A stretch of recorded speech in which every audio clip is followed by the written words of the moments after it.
क्यों दुनिया पीएम मोदी को नया बॉस बता रही है? कैसे ट्रंप की गुंडागर्दी के बीच भारत दुनिया के लिए नई ताकत बनकर आ गया है? यह सब बताऊंगा। उससे पहले देखिए कि ट्रंप दुनिया को कहां लेकर आ गए। ग्रीनलैंड को लेकर ट्रंप की जिद ने पूरे वर्ल्ड ऑर्डर को बदल कर रख दिया है।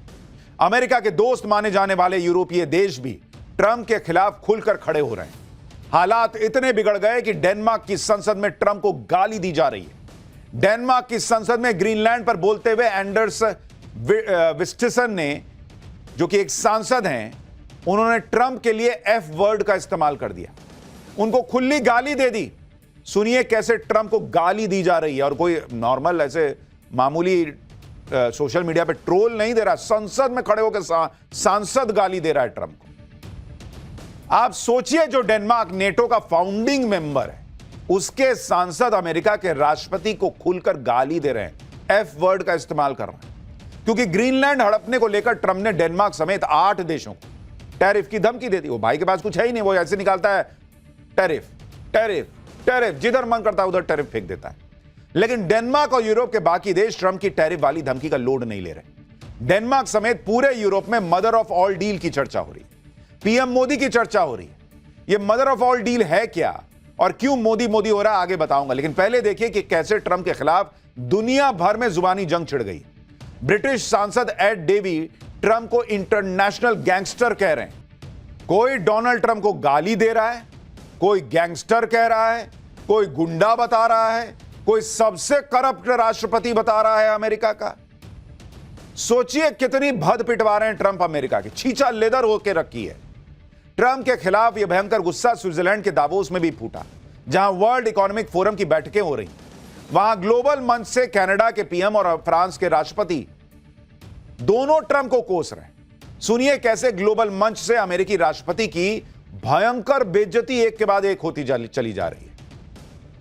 It seems that every day we're reminded that we live in an era of great power rivalry, that the rules-based order is fading, that the strong can do what they can and the weak must suffer what they must. Argue the middle powers must act together because if we're not at the table, we're on the menu. Competition from the United States of America through trade agreements that undermine our export interests, demand maximum concessions, and openly aim to weaken and subordinate Europe, combined with an endless accumulation of new tariffs that are fundamentally unacceptable, even more so when they are used as leverage against territorial sovereignty. But we do prefer respect to bullies. We do prefer science to plotism. यानी बड़े बड़े देश कह रहे हैं, उनको समझ में आ रहा है, if we are not in the menu we are on the table. यानी अगर हम मेन्यू में नहीं है, मतलब अगर हम table, we are not on the table we are in the menu, यानी अगर हम टेबल पे नहीं है बैठ के बातचीत करने के लिए, तो हम मेन्यू में भाई। ये आदमी खा जाएगा हमको, डोनाल्ड ट्रंप। बड़े बड़े नेता ट्रंप को चेता रहे हैं कि ये गुंडागर्दी नहीं चलेगी, लेकिन ट्रंप कहां मानने वाले। वो तो तैयारी किए बैठे हैं कि 1 फरवरी आए और वो ग्रीनलैंड को लेकर यूरोप के 8 देशों पर टैरिफ लगा दे। यानी ग्रीनलैंड लेने के लिए ट्रंप मिसाइल और रॉकेट नहीं मार रहे, बल्कि टैरिफ को हथियार बना रहे हैं। ट्रंप को लग रहा है कि यूरोप के देश उनके टैरिफ से डरकर सरेंडर कर देंगे, लेकिन बॉस यूरोप के देश ट्रंप से भी आगे निकले। उन्होंने ट्रंप की धमकी का तोड़ निकालने के लिए प्लान बी बनाया। यूरोपीय देश ट्रंप के नए टैरिफ लगाने से पहले ही भारत से सबसे बड़ी डील करने की तैयारी कर रहे हैं, जिसे मदर ऑफ ऑल डील कहा जा रहा है। भारत और यूरोपीय यूनियन के बीच जो मेगा डील होने वाली है, उससे पहले ही यूरोप के देश भारत के चक्कर लगा रहे हैं। पहले पोलैंड के विदेश मंत्री भारत आए थे, अब स्पेन के विदेश मंत्री भारत आए हुए हैं और खुलकर कह रहे हैं कि दुनिया में मची उथल पुथल के बीच स्पेन को भारत जैसे देश पर भरोसा है। In these very complicated times in the world, it's very important for Spain to foster our relationship with such a reliable country like India, a country that believes in international law, that upholds the principles of the United Nations Charter, and that believes in multilateralism. दुनिया में इस वक्त नरेंद्र मोदी और नए भारत की चर्चा हो रही है कि भाई भारत ही उम्मीद जगाए रखे हुए। आप देखिए दुनिया के डायनामिक्स कैसे बदल रहे हैं। जिस वक्त ट्रंप ग्रीनलैंड को लेकर धमका रहे हैं, उसी वक्त यूरोप के एक देश स्पेन ने भारत को लेकर एक बड़ा फैसला लिया। स्पेन ने भारत की तरफ से शुरू किए गए इंडो पैसिफिक ओशंस इनिशिएटिव यानी IPOI में शामिल होने का ऐलान किया है। विदेश मंत्री एस जयशंकर ने इस फैसले के लिए स्पेन का स्वागत किया। यह सिर्फ भारत और स्पेन के बीच एक एग्रीमेंट नहीं है, बल्कि समंदर में चीन की दादागिरी के खिलाफ भारत के साथ खड़े होने का मैसेज है। साल 2019 में पीएम मोदी ने इंडो पैसिफिक ओशंस इनिशिएटिव की शुरुआत की थी। समंदर को सुरक्षित, स्वच्छ और विवाद मुक्त बनाए रखने के लिए पीएम मोदी ने यह पहल की थी, क्योंकि भारत का यह मानना है कि समंदर की कोई भी समंदर एक देश की जागीर नहीं है। यानी समंदर में चीन के वर्चस्व से निपटने के लिए भारत ने जो मोर्चा खोला है, उसमें अब स्पेन भी जुड़ गया है। स्पेन का भारत के साथ आया यह मैसेज है कि मुश्किल वक्त में यूरोप चीन पर नहीं बल्कि भारत पर ज्यादा भरोसा करता है। स्पेन भी यह जानता है कि चीन भरोसे के लायक देश नहीं है। इस वक्त दुनिया में भारत के साथ ट्रेड डील करने की होड़ मची हुई है। पिछले साल न्यूजीलैंड ने भारत के साथ ट्रेड डील की थी। अब यह खबर है कि न्यूजीलैंड की विपक्षी पार्टी भी संसद में इस डील के समर्थन में वोट करने जा रही है। वहां की लेबर पार्टी कह रही है कि भारत जैसी फास्टेस्ट ग्रोइंग इकोनॉमी के साथ डील को ब्लॉक करना अगर सही नहीं होगा तो फिर क्या सही होगा? मतलब डील को लॉक करना सही है, डील को ब्लॉक करना सही नहीं है। आप सुनिए कैसे न्यूजीलैंड के पीएम भारत के साथ डील के फायदे बैठ के गिना रहे हैं, फिर आपको बताता हूं उस मदर ऑफ ऑल डील में क्या है। यानी दुनिया के बड़े बड़े देश बता रहे हैं कि ट्रंप से सटने में नुकसान और भारत से सटने में फायदा है। जब दुनिया में घमासान मचा है, तब क्यों ज्यादातर देश भारत पर भरोसा कर रहे हैं? इसकी एक और वजह आपको बताता हूं। दरअसल अमेरिका और चीन भले ही बड़ी आर्थिक ताकत है, लेकिन दोनों ही देश भरोसे की कसौटी पे खरे नहीं उतरते। अमेरिका अपनी दादागिरी दिखाता है, चीन पीछे नहीं रहता। ऐसे में दुनिया नरेंद्र मोदी जैसे ग्लोबल लीडर पर भरोसा जता रही है, जो ग्लोबल साउथ की बात करते हैं।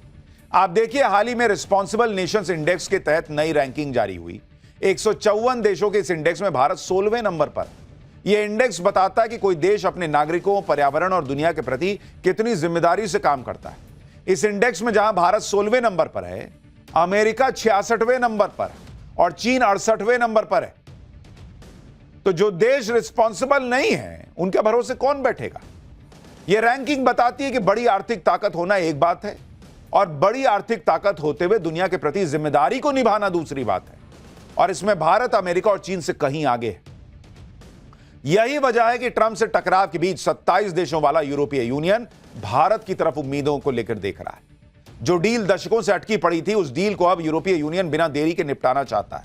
और जिस डील को लेकर यूरोपीय देश पहले नानुकुर कर रहे थे, उसी डील को पूरा करने के लिए यूरोपीय कमीशन की अध्यक्ष भारत आने वाली है। भारत आने से पहले उन्होंने भारत के साथ होने वाली डील को मदर ऑफ ऑल डील बताया। कहा कि यह ऐसी डील होगी जो 200 करोड़ लोगों के लिए मार्केट तैयार करेगी।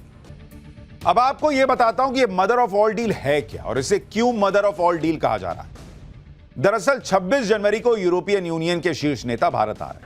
27 जनवरी को भारत यूरोपीय यूनियन के ऐतिहासिक शिखर सम्मेलन को आप देखेंगे और कहा जा रहा है कि सम्मेलन में भारत और यूरोपीय यूनियन के बीच फ्री ट्रेड एग्रीमेंट हो सकता है।